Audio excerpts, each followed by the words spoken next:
I've also got a position at Princeton University. For a time, I was wholly in Princeton. I now share my time between half the year in Princeton in the US, half the year in the Australian National University in Canberra. And to be someone with personal freedom is to be someone who is not just pushed around by impulses or by the latest bit of information that someone has given to them without their examining it. It's to be someone who's ready to make sure they know the facts as well as they're knowable, make sure they know what really matters to them. The law always defines the range of choices in which citizens, members of that society, shall enjoy freedom. And in that sense, it establishes the width of our public freedom. And in German, it's schauen ins give me the German expression. Genau, dem anderen ins Auge sehen können. Genau. Ins Auge sehen, right. You can look them in the eye without reason for fear or deference.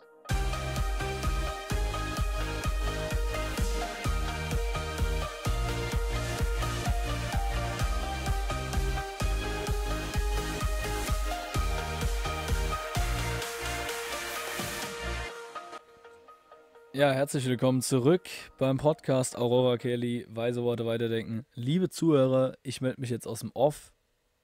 Das heißt, ja, nachträglich reingeschnitten. Einfach vorweg, wir haben einen englischen Podcast aufgenommen. Philip Pettit ist Ire. Wir werden versuchen, das Ganze zu übersetzen auf irgendeine Weise. Das heißt, ihr könnt auch, wenn ihr der englischen Sprache nicht besonders mächtig seid, ja, zumindest zusammengefasst, ja, mitbekommen, was Philip Pettit uns erzählt hat. Es war sehr interessant, das Interview, und wir wünschen euch an der Stelle natürlich viel Spaß und ja, jetzt geht's los. Yes, then welcome back to our podcast. We have got a new episode for you today, and we have got a really nice, really great guest for you today. I don't have to speak German. We are with English today. We have got the guest, the philosopher Philip Pettit. Welcome to our podcast. Thank you very much. Real pleasure to be here. Yeah, welcome from my side also. So normally we start with welcoming you, so we did that, and we like you to introduce yourself a bit so everybody knows who you are, what you do. Yeah. Oh dear, so I've got to introduce myself. Okay. Well, I'm Irish by background, born in Ireland, and did my degrees there. Actually spent quite a bit of time in Germany in my early days as a student. Then after my doctorate, I taught philosophy in Ireland and in England, in Cambridge and Bradford. Moved to Australia in the 1980s, fled Maggie Thatcher really in England. I got a position at the Australian National University, to which I'm still attached. But since then, I've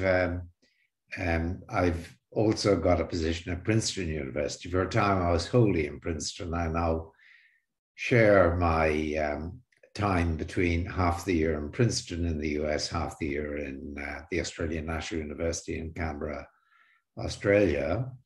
And I worked over the years I like to work in a variety of areas within philosophy. You never get bored that way, with any one area. You move on and move back.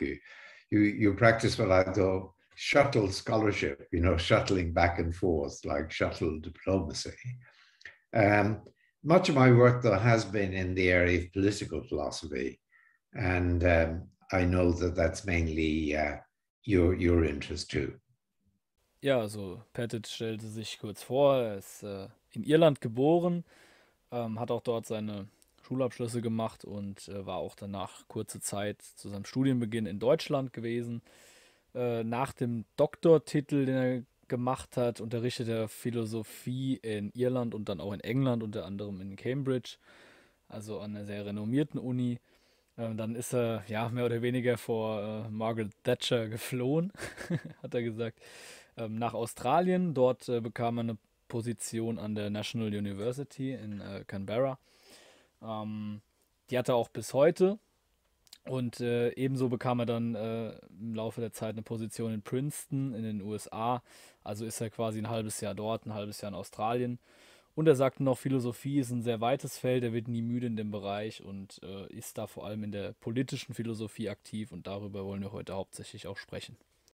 Yes, it is, of course. We're interested in politics and especially in the topic freedom. So we want to talk today about freedom and what it is and how we can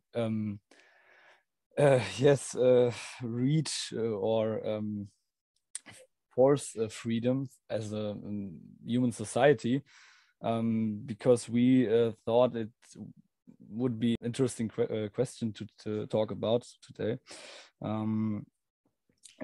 So at first we can say freedom is something,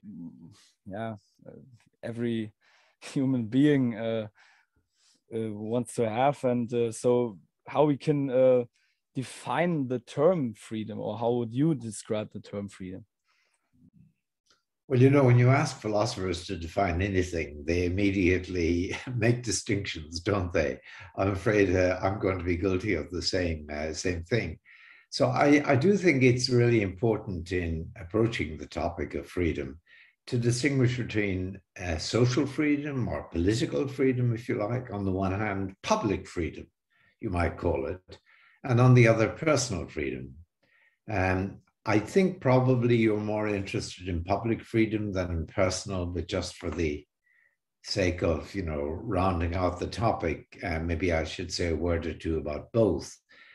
So I think of personal freedom as the sort of freedom that you have within yourself, when basically, well, it used to be said you're not a slave of the passions, a slave of the impulses, but also not just a slave of, so to speak, intuitions.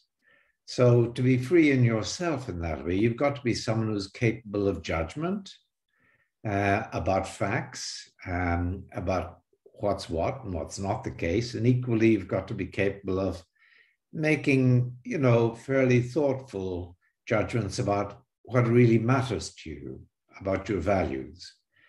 And to be someone with personal freedom is to be someone who is not just pushed around by impulses or by the latest bit of information that someone has given to them without their examining it. It's to be someone who's ready to make sure they know the facts as well as they're knowable, make sure they know what really matters to them, and then act, so to speak, in order to realize their values, the things that matter to them, in the way that the facts as they know them and make it best to approach them.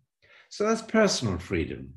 It's the sort of freedom that you lose when you're careless about, you know, making up your mind about what's the case, or you're careless about, you know, just thinking about what really matters to you longer term. Political freedom, or public freedom, as you might call it, is something quite different.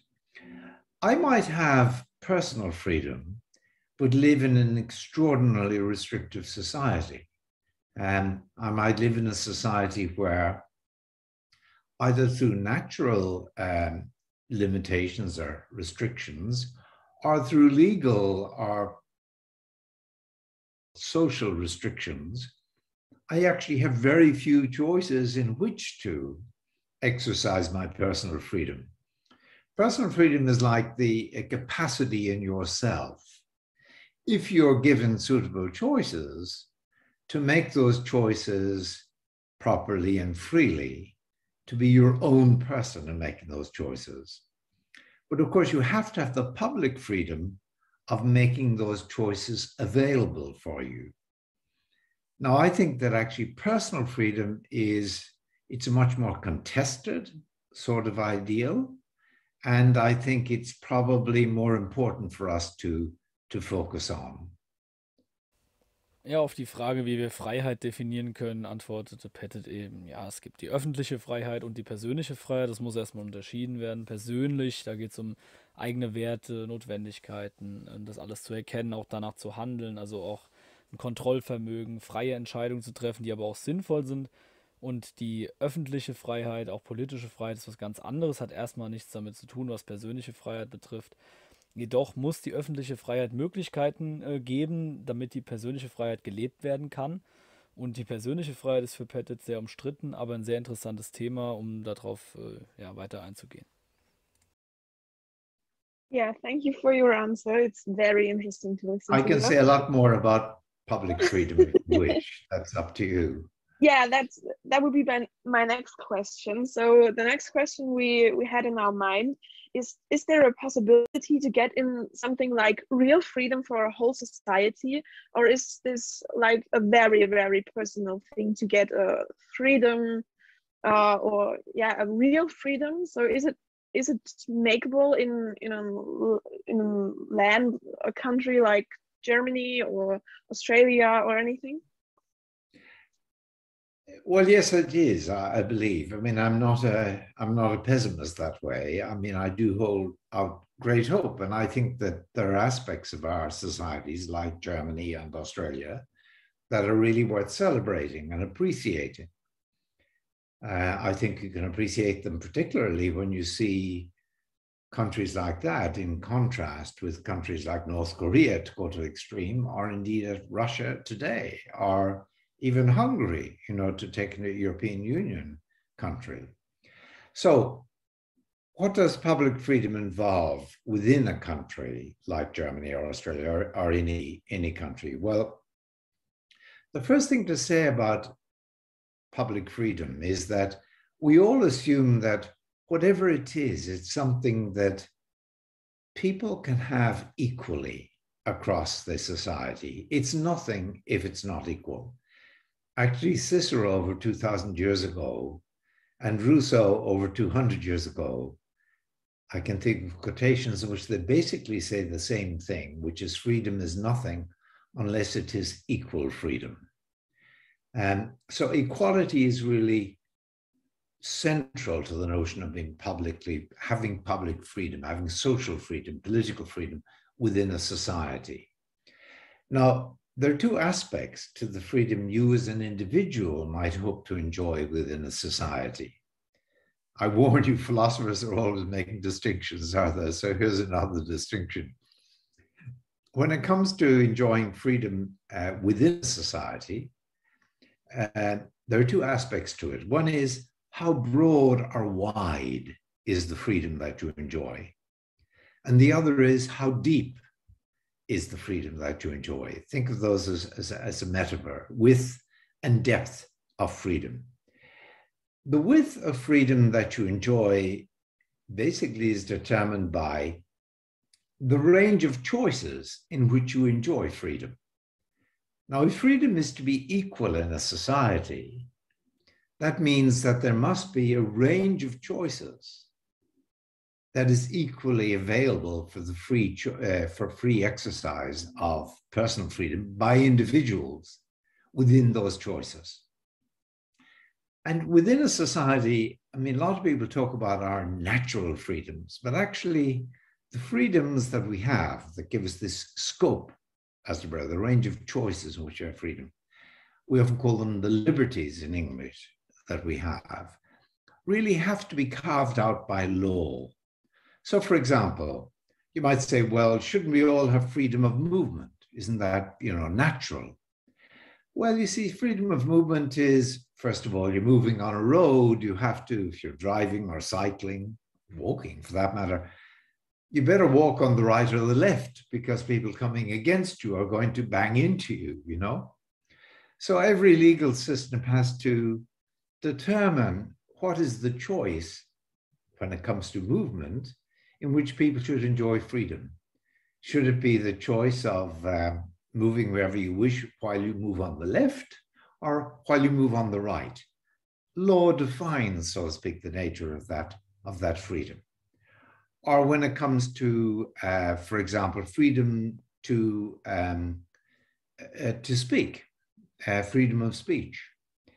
Well, should we have freedom to speak in a way that will cause great offense, maybe cause public discord or a riot, because it's so offensive to other people? Well, most legal systems actually draw the line there, and they say no, freedom of speech should be defined by the law so that it does not include the freedom to, for example, prompt violence.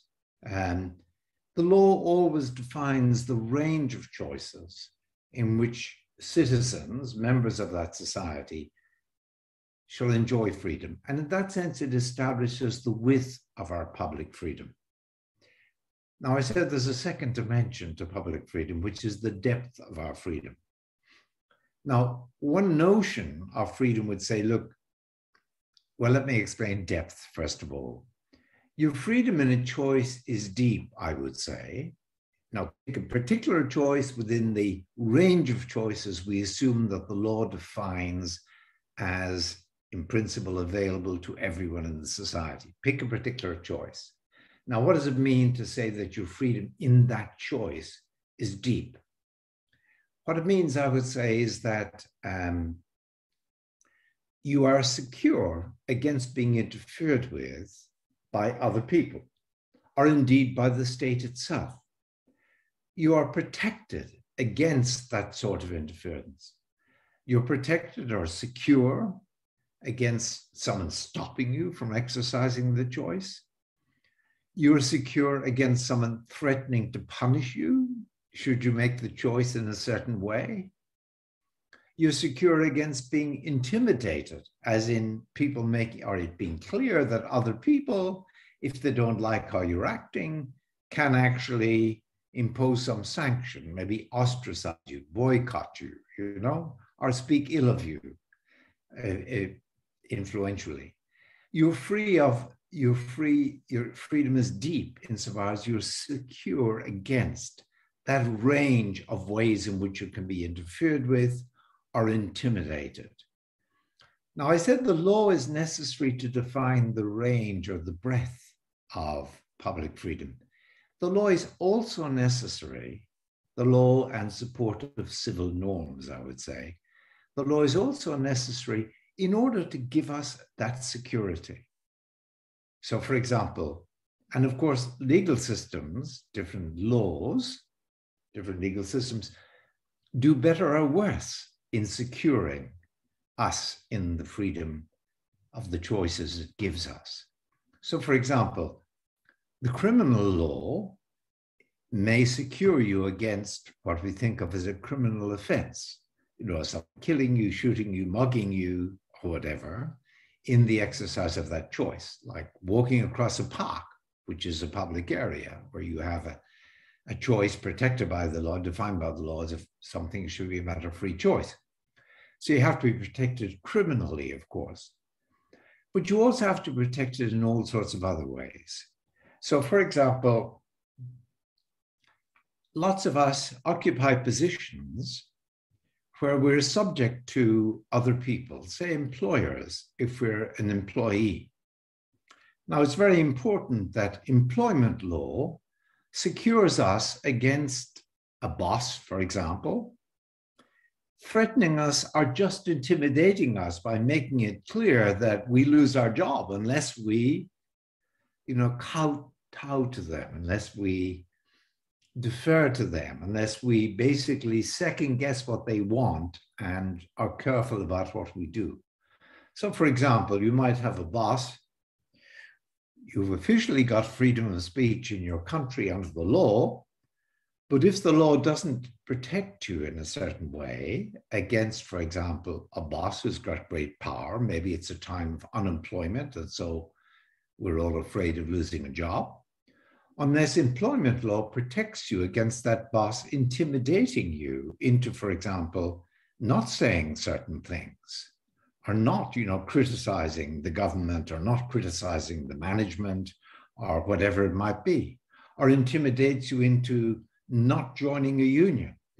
Freedom of association is another freedom defined by the law in most countries.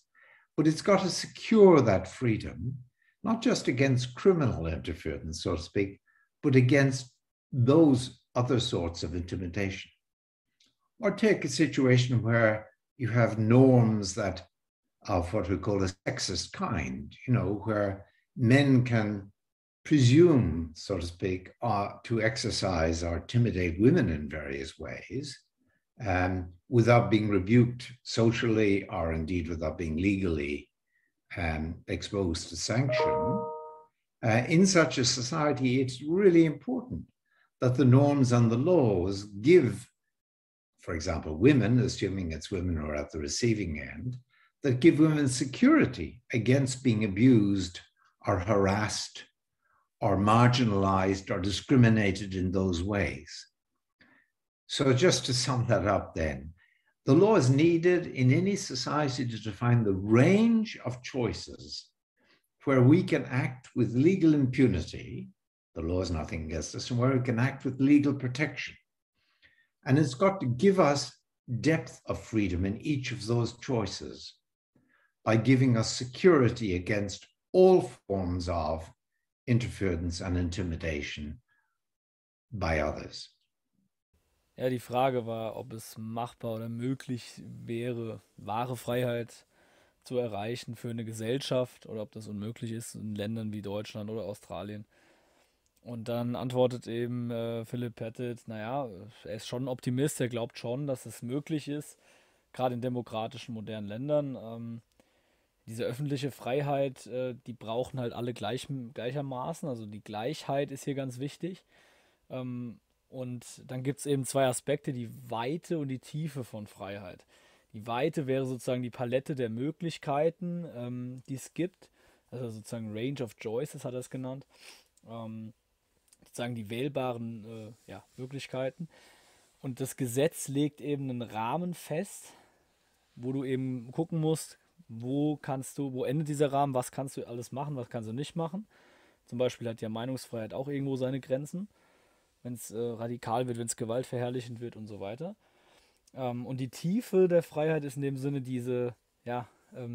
wenn du in der Entscheidung drin bist, dich entschieden hast, dass du dann so eine gewisse Sicherheit hast. Wenn du im Rahmen des Gesetzes dich bewegst, hast du Sicherheiten. Also vor dem Eingreifen, vor dem Stören anderer Menschen, das Gesetz ist eben sozusagen der Anker, ja, also gerade auch beim Beispiel Kriminalfälle, bei arbeitsrechtlichen Fragen. Du hast eine Sicherheitsgewährleistung durch das Arbeitsgesetz, Arbeitsschutzgesetz, gegen Einschüchterung, auch die Frauenabwehrrechte, gegen Diskriminierung, generell Bürgerrechte. Das ist eben die Tiefe und all das zusammen zeigt eben auch die Wichtigkeit des Gesetzes, des Grundgesetzes sozusagen bei uns in Deutschland zum Beispiel. There's more to say, but I should stop. I'm going on and on, aren't I? Yeah, of course. It's always more to say, so we can join our next question. Would you say, if you analyze all this, that anybody in this world could be really free, or is it more like public free, I would say, or is it more like there's a personal freedom and public freedom is really difficult to reach? Well, I think, and this is, in some ways an unfortunate thing, I think we each depend on the jurisdiction, the polity, the state within which we live in order to enjoy public freedom in the first place. If you don't live in a society that serves you by giving you a reasonable range of choice, width of choice, and a significant depth of choice, then I think you lack the first requisite for enjoying public freedom. Before going on, I should say something else about such a society. A society might give you a suitable width and breadth of choice, as we're in relation to other people or to private agents like companies or whatever it might be.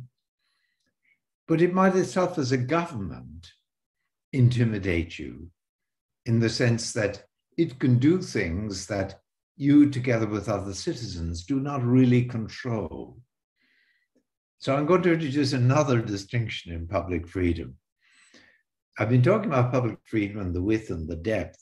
This is, as it were, horizontal freedom, freedom in relation to other people, other private bodies. But public freedom also has a vertical dimension in relation to government. And unless we as a citizenry are able to act in order to control what government does, then we're all at the mercy of the will of those in power. Now, of course, in democracies, one way in which we have a degree of power, only a degree of power over those in government, is by elections. But very importantly, we also have a degree of power insofar as we can, within parliaments, in the course of a given parliament, oppose and contest the law, join with public interest groups in challenging what the government is doing.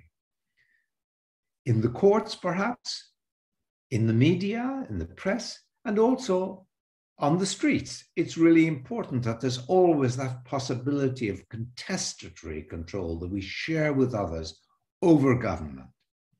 And furthermore, it's really important that the structure of the state and government itself is divided up so that the part of the state that we call the judiciary, the courts, can actually control in our name, can control those in the executive, or even those in the legislature by challenging the laws the legislature passes on the grounds of not being constitutional. So we've got public freedom assured for each of us as far as it is assured by our own society, vertically by giving us a wide range of deeply free choices, horizontally, I should say, by giving us a wide range of deeply free choices, and vertically by being a government that we together control so that it isn't an arbitrary ruler over us. The tradition that I associate with or identify with historically is often called the Republican tradition. And it goes back to ancient Rome, actually, to the Roman Republic. The idea is central to the tradition. It's been a long European tradition, which also surfaced in the American War of Independence Revolution in the late 1700s. And in that tradition, the one thing that's always hammered as the evil that freedom has to oppose is that of what they called arbitrary control, meaning discretionary control, meaning the control of a will over you that can just act as it wills, the will of another person. So, for example, they argued in the Roman literature, you get a lot, that even if you're a slave, even if the master lets you act just as you wish, gives you carte blanche, as we say, the fact that he could or she could just change their mind means that you're dependent on their will, you're dependent on their discretion, you're dependent on what in Latin is called their arbitrium. You're subject to their arbitrary control. The word arbitrary derives from arbitrium. And so the idea now is, in order to enjoy freedom, public freedom, privately, you've got to not be subject to the arbitrary will or discretionary will of other people or companies or private bodies of any kind, churches as well. And that's where the law in the horizontal dimension is meant to protect you. But also vertically, you've got to be protected against arbitrary will on the part of the government. It's got to be the case that when the government passes a law and introduces a law, they can't just do it at their own whim. It's got to pass the test of being accessible to other people in the society. Now, I'm going to sum all of that up in a metaphor, if I may. If you enjoy public freedom in a society, in a country, the sure sign of it is this. It's that you can walk tall in an old metaphor. You can look others in the eye. That expression exists in German too, doesn't it? Regarder dans les yeux in French. And in German, it's schauen ins give me the German expression. Genau, dem anderen ins Auge sehen können. Genau. Ins Auge sehen, right? Yeah. You can look them in the eye without reason for fear or deference. If as a woman or a man, if as an employee or an employer, if as the member of a minority or of a majority population, if as the member of one or another church or no church, you can still walk tall. You can look others in the eye without reason for fear or deference. You don't have to bow down or worry about their will turning against you. You don't have to depend on their goodwill. You are within the range of choices secured by the law and by the support of norms of the society, as we hope. You are your own man or your own woman, your own person. That's what it is, I think, to have freedom of a public sort. Of course, you could have freedom of that sort and be awfully weak of will, you know, or be thoughtless and so on. The personal freedom is an independent. But I know you want to move on from a particular country to freedom in the world as a whole. So maybe you should push me on to that topic. Ja, auf die Frage, ob irgendjemand in dieser Welt wirklich frei sein könnte und gerade ob die öffentliche Freiheit wirklich möglich ist, antwortet Pettit, ja, es ist eine Voraussetzung eigentlich, die öffentliche Freiheit, um auch persönliche Freiheit zu erlangen, weil eben du in einem Staat leben musst, der dir gewisse Sicherheiten garantieren kann, qua Gesetzen und so weiter, damit du deine persönliche Freiheit, deine Vorstellung wirklich auch dann innerhalb dieser Richtlinie sozusagen leben kannst. Und darauf ging er dann noch genauer ein. Also die öffentliche Freiheit hat eine horizontale Dimension, also das ist die Dimension, der Bereich mit den anderen Mitmenschen und das weite Feld, freie Entscheidungen, die Range of Choices und so, was wir eben schon hatten.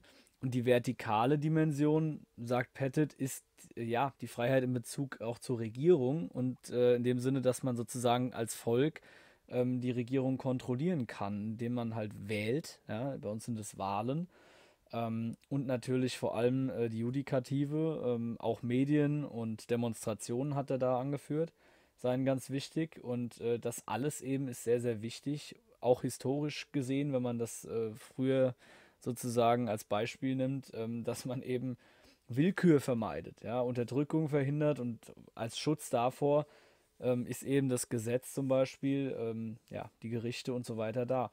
Und dann ist er eben noch darauf eingegangen, dass man öffentliche Freiheit dann genießt in seinem Land, wenn man beim Herumlaufen anderen in die Augen sehen kann, ohne Grund für Angst oder Ehrerbietung, irgendwie die über normalen Respekt hinausgeht.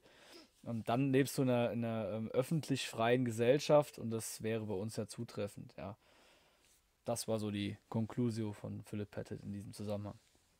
But I know you want to move on from a particular country to freedom in the world as a whole. So maybe you should push me on to that topic. Yeah, we're going to do that. But I have one little question, beyond this. So do you think, or better say, are humans ever meant to be free, or are they meant to be, or meant to have a leader or something like that? Oh dear. No, I think they're meant to be free. I mean, I think I have written about this in my non-political sort of persona. I think the thing that distinguishes our species, absolutely distinguishes our species, and this is as old as Aristotle, is the fact that we are, well, as Aristotle put it, zoon ton logon ekon, an animal that has speech. It's the most distinctive thing about us, that we are a discursive species, to take up a very German theme, for example, Johann Habermas, Rainer Forst, a whole range of German philosophers have really emphasized this dialogical aspect of our species. So we're the only species whose members can influence one another by offering one another considerations, either of fact or considerations about what should matter to us, and leave it to the other person to agree or not, or to go along or not. Other animals engineer responses in one another, by emitting stimuli that elicit a response in the other. And of course, they equally can terrify one another, as in growling or whatever. We, of course, can do that too. Unfortunately, we can terrify one another. We can growl at one another. We can be the strongman bully. We can be a Putin, as with the Ukrainians. But the thing is, as a dialogical, discursive, conversational species, we are able to relate in this way of offering words to one another, giving our word to one another as to what we will do, and inviting others to rely on our word. Now, that notion of, I think this, like to express it in English, I'm not sure how you translate it into German, is we're a conversible species. We're capable of conversing, and we have an ideal of relating to one another, which is one in which we treat one another in a way that fits with our conversibility. We don't seek to intimidate, we seek to persuade. We don't seek to bully or to threaten or to force.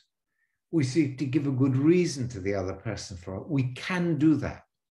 That is the great sort of feature of our species. We're capable of respect in a single word. I mean, an old Kantian tradition in the German way of thinking, and Kant, of course, has been universally influential on that front.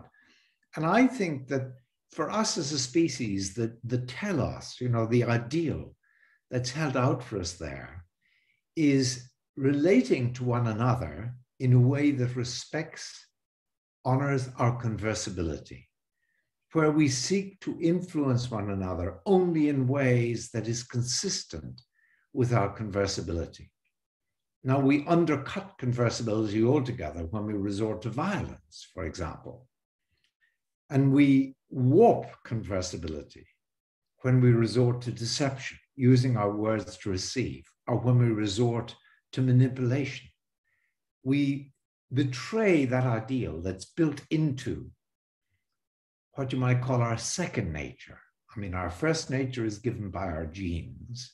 Our second nature is given by this wonderful practice that we have learned and our genes have supported us in developing and in inducting our young into, which is the practice of speech and exchange and conversation of that kind. I think that there may be a vestigial sort of weakness in us as a species. Maybe it's a weakness we share with other great apes, which is to be very responsive to the strong leader, who, as it were, stands out from the rest of us. A leader who doesn't seem to have any doubts, who doesn't seem to need our words, so to speak, to form their opinion, who just knows it. We're talking about a Hitler or a Stalin or a Putin, I would say. That sort of reach for leadership, I think it might tap into something rather regrettable in our genes, maybe, that we share with the great apes, which is the response to the big, chest-thumping sort of leader. But man, that is something that we should leave in the past. We always have to fight it, of course, and look to secure the relationships, say, within a country, which we're still talking about, under which people can relate to one another, person to person, as we say, speaker to speaker, mouth to mouth, mind to mind, being able to look one another in the eye without reason for fear or deference. The leader always seeks to induce deference or seeks to induce fear. And that's really the downward spiral. The upward spiral is to head towards what we're capable of in politically realizing conversibility and establishing our public freedom within a society. Ja, auf die Frage, ob Menschen einen Anführer haben sollen oder dafür gemacht sind, einen Anführer zu haben, sagt Pettit, nein, Menschen sollen frei sein und führt dann eben als Argument an, ja, wir sind die einzige Spezies, die wirklich kommunizieren kann, die aufeinander eingeht, die Einfluss nehmen kann, was natürlich auch negativ sein kann, Mobbing, Verängstigung und sowas. Aber grundsätzlich wollen wir den Austausch und wollen uns dabei auch respektieren. Was natürlich Anführer machen im Gegensatz dazu ist mit Angst und Einschüchterung arbeiten. Und das ist natürlich, ja, kann natürlich eine Schwäche sein von offenen Menschen, die dann vielleicht auch empfänglich sind für so etwas, während diese Leute, diese Anführer dann nur mit Angst und Schrecken arbeiten sozusagen. Yeah, that's very interesting. Thank you.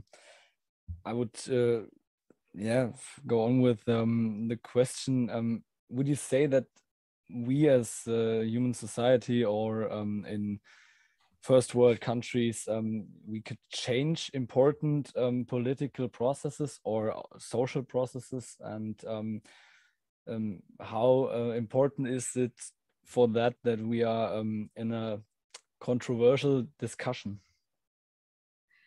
Well, I think there are two aspects. Here I am distinguishing again. I think there are two aspects to the global scene, as it were, when we go to talk about human society as such. One is, it's a fact, and I think it's probably an inescapable fact, it'll be with us for the foreseeable future, that we are divided into separate states. Sometimes the states will come together in something like a federation, like the United States, I suppose, or more pertinently, the European Union, or the states repair independence. But we are living in a state-bound world. And I think it's only within our state, perhaps indirectly via something like the European Union, but it's really only within our state that we can enjoy public freedom. Horizontally, with the wide and deep choices defined, vertically with a government that doesn't lord it over us, that is subject to our joint control. But, of course, one society, one state, one polity can lord it over another. And I think one thing that's really important when you now aggregate up, you scale up to the relationship between different states. And this we have not achieved, but the United Nations is, you know, it's a glimmer of hope. We need to achieve a world in which these societies really respect one another, don't undercut one another, don't threaten one another. And I think, in the first place, respect one another's borders militarily. That is why it is so terrible, unspeakably awful, that Putin, it's not that the boundaries that are existing are the perfect boundaries. No, but there are only boundaries. And when they begin to get questioned, then you let loose the dogs of war. And that really is, you know, the worst possible thing. So these states certainly need to respect their boundaries, but much more than that. They need to create an order in which each state is capable of enjoying the public freedom I've talked about, both horizontally and vertically. Now, one problem is, you know, in George Bush's time, the younger George Bush, he talked a lot about exporting democracy to a country like Iraq or Afghanistan. And I think we've all learned that no state can, so to speak, make another state get to be free in the sense of giving its citizens both horizontal and vertical freedom. I think each state has to do it on its own, and each people, each citizenry has to do it on its own.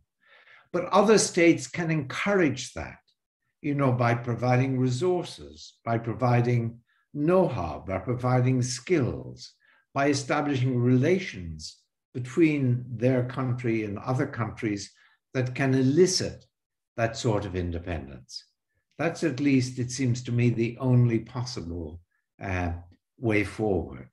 Now, things are pretty bleak at the moment, you'd have to say, and much bleaker than they looked around 2000, 22 years ago now, because, China has obviously, and Russia are very autocratic states. They certainly do not give vertical freedom to their citizens, and they give, well, in Russia at the moment, very little horizontal freedom, where, you daren't even criticize what the media are saying about the war, even though what the media are saying about the war, so far as we can see, is utterly misleading, utterly false. But that is, the best we can do is hope at the international level, secure in our own society, to secure our own society's freedom, to always work for it, and to work internationally through our own state to encourage that in other states too. Now, there are other ways, though, and this is the second thing on the global scene that's worth emphasizing, that we can work for freedom across different countries, assuming we're living in a relatively free country in our own right, although no country is free in the fullest sense that I talked about, for example.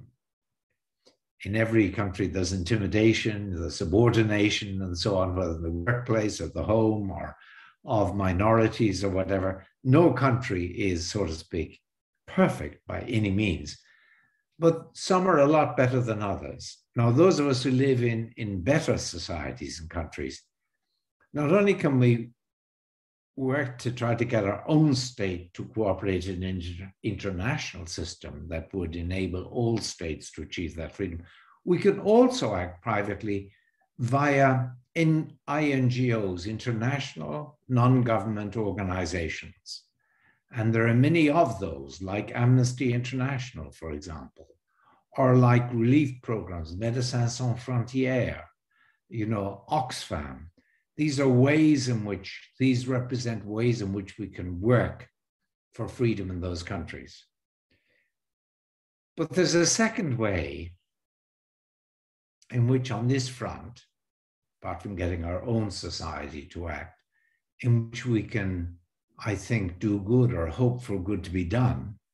And that is in combating and challenging the power exercised by corporations, and in particular by the big tech organizations, and the power exercised under the aegis of big tech by social media.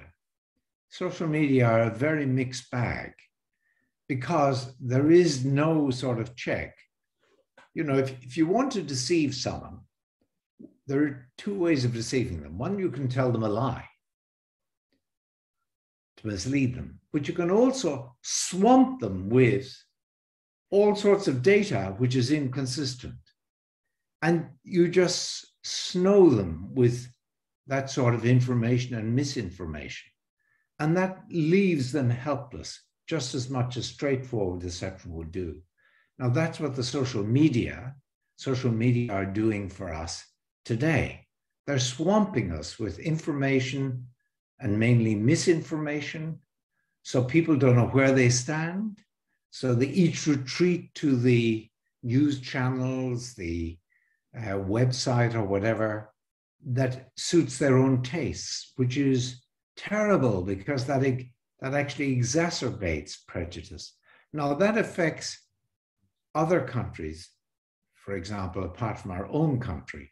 And I think that's an international problem on which I think it's important that equally we work.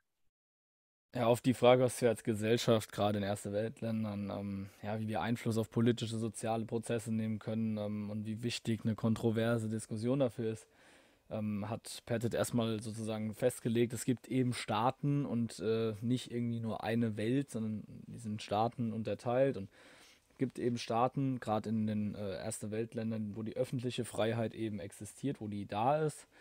Aber es ist auch wichtig, dass man Beziehungen zwischen den Staaten hat, dass man respektvoll miteinander umgeht, dass man keinen unterdrückt, ausbeutet oder dergleichen. Dabei seien Grenzen nicht das Problem, sie schützten mitunter sogar, aber es sollte halt jeder Staat fähig sein, diese öffentliche Freiheit zu gewährleisten. Und gleichzeitig kann aber auch kein Staat einen anderen Staat zu einem freien Staat machen oder erziehen, im Sinne dieser öffentlichen Freiheit, dieser Public Freedom. Bürger eines Staates müssen das irgendwie selbst machen. Man kann sie unterstützen, man kann ihnen Hilfen geben, die Chance erkennen und irgendwie Unterstützung schaffen. Und wenn es nur mit Ideen ist, aber darauf kommen müssen sie selbst. Dann hat Pettit eben China und Russland als autokratische Staaten herangezogen, wo die vertikale Freiheit überhaupt nicht vorhanden ist im Sinne der öffentlichen Freiheit, die horizontale Ebene zum Teil ebenso unterdrückt wird. Ja, zum Beispiel Kritik an Regierungen wird mitunter bestraft und so weiter. Gibt auch andere Länder, andere Beispiele dafür. Mehr sage ich jetzt mal nicht. Und internationale Arbeit ist eben da wichtig, dass man über Grenzen hinaus guckt. Kein Land ist perfekt, es gibt aber welche, die machen das besser und andere, die sind eben noch sehr weit hinten dran. Er führt auch NGOs als Möglichkeiten an, diese Freiheit zu fördern oder zu forcieren. Und er nennt das Problem von Big Tech Social Media, weil die Menschen mit Infos und Reizen überschwemmen und dadurch Probleme geschaffen werden. Und das ist ein internationales Problem. Gee, as I talk, there's so many other issues and possibilities that come up, but I don't want to go on and on. Yeah, but thank you for this answer. This was very, very helpful.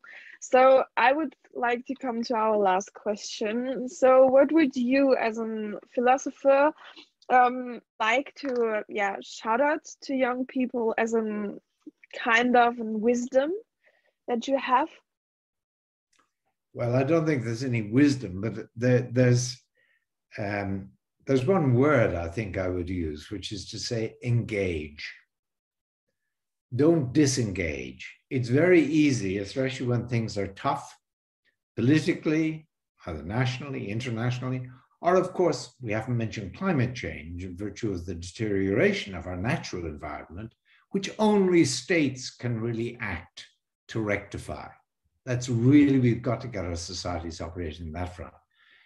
It's very easy, though, in face of the challenges under which we live, to want to retreat, into your private realm of interest, in reading and research, in friendship circles, in social media circles, to disengage in that way. That's to seek a sort of personal freedom, if you like, but within what you accept is an extremely narrow public space. I think what's really crucial is engagement, is to engage locally, with your university, with your school, whatever it might be, with your workplace, with your family, with your neighborhood, equally to engage with your trade union, with your corporation, with the political party of your choice. And I think it's really important that young people do not shy away from politics, that they enter politics. One problem we have, I think, in many democratic countries is that younger people, better qualified, are more attracted into established professions than they are into doing anything that might lead them to a political career, which seems too sort of ephemeral and so on, too uncertain. But I think unless we get the very best people into our political parties, people who will not just follow the social media, follow the focus groups, and too many politicians do that, but actually lay hold of powerful ideas like those of freedom we're talking about and seek to lead not by bullying, but by persuading, by lifting people up to engage with these ideas. But we'll only get that if we get quality political parties and we get quality people into the political parties. So the one word I would say is engage, including in political parties, but on the broad front as well. Die Frage, was würde Pettit jungen Menschen vor allem mitgeben als Weisheit oder als Shoutout? Dann sagt er erst, da ist keine Weisheit bei ihm. Und dann kommt er auf dieses eine Wort, was ihm wichtig ist: engagiere dich. Ja? Also engage. Auch wenn Politik manchmal zäh ist, es gibt wichtige Themen. Er nennt zum Beispiel den Klimawandel und Staaten haben eben die Option, da Problemen zu entgegnen und auch die Pflicht. Und da müssen auch junge Menschen sich irgendwie integrieren und versuchen, zur Not mit Gesprächen über Freunde und so weiter, da was zu machen einfach. Also politisches Engagement junger Menschen jeder Art ist für ihn wichtig. Und dann kommt er auch noch auf den Punkt, dass die besten Menschen nicht nur irgendwie, keine Ahnung, irgendeinen Job machen sollen, der halt in der Wirtschaft ist oder sonst was, sondern auch politisch eigentlich aktiv werden, dass die in den Parteien sitzen und politisches Engagement betreiben. Hauptsache ist engagieren. Yes, thank you very much. This is a really good shout out to young people, and I think we can end this podcast at this point. And yes, it was a great honor for us to have you here and to talk about these interesting things with you. And we would say thank you, and yes, all the best for your future.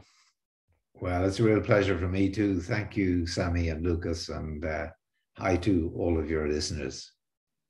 Yeah, thank you from my side also. So it was a great honor and very interesting and important talk we had. Ja, zum Ende des Podcasts haben wir uns jetzt noch bei Philip Pettit bedankt, dass er da war. Das war eine große Ehre, dass so ein wirklich renommierter Philosoph hier mit uns spricht. Und wir möchten an der Stelle natürlich auch wieder Danke an alle Zuhörer sagen, dass ihr wieder mit dabei wart und hoffen natürlich, es hat euch gefallen. Gebt uns gerne Feedback und wir hören uns dann nächste Woche wieder. Bis dahin, macht's gut.